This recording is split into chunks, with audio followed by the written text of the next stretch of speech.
గది పొడవు 24 మీటర్లు, వెడల్పు 16 మీటర్లు.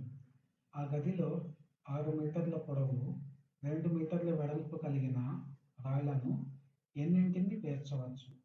గది యొక్క పొడవు 24 మీటర్లు, వెడల్పు 16. దీంతో మనకి గది యొక్క వైశాల్యం వస్తుంది బై 6 మీటర్ల పొడవు, 2 మీటర్ల వెడల్పైన రాయి. దీంతో రాయి యొక్క వైశాల్యం వస్తుంది. సో ఈ రెండింటిని మనం డివైడ్ చేస్తే ఎన్ని రాళ్ళను ఉంచగలమో వస్తుంది. 24 into 16. 24 16s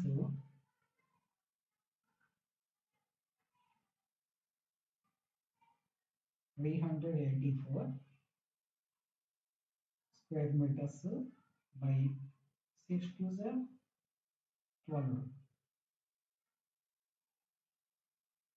12 ones 12, 32s. 32